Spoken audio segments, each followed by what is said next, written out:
কি বলবো বলো, মানে মনের কথা বলেও শান্তি নাই। সাকিব, বুবলি ও বীরের ছবির পেছনে আরও একটি নাম আলোচনায় চলে এসেছে, অপু বিশ্বাস।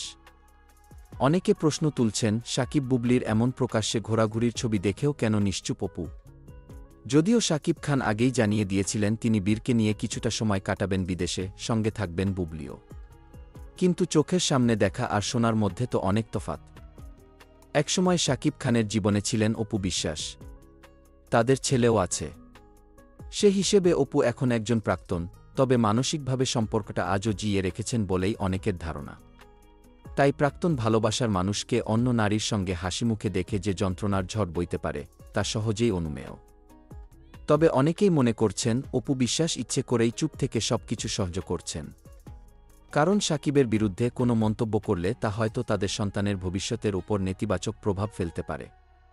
আবার কেউ কেউ বলছেন অপু নিজের আত্মমর্যাদাকে অক্ষুণ্ণ রাখতে চুপ থাকাই শ্রেয় মনে করছেন। অন্যদিকে অনেক ভক্তদের মতে সাকিবের এই ভ্রমণ এবং প্রকাশ্য ভালোবাসার বহিঃপ্রকাশ বুবলির প্রতি তার আগ্রহের নতুন ঘোষণা। তবে এর মধ্যে অপু বিশ্বাসের নিঃশব্দ প্রতিবাদ বা মনের অস্থিরতা প্রকাশ না পেলেও তার চোখে এক অন্যরকম ব্যথা লুকিয়ে রয়েছে, এমনটাই বলছেন তার ঘনিষ্ঠরা। শেষমেশ প্রশ্ন একটাই, সাকিব, বুবলি ও বীরের এই আনন্দঘন মুহূর্তে কোথাও কি হারিয়ে গেলেন অপু বিশ্বাস?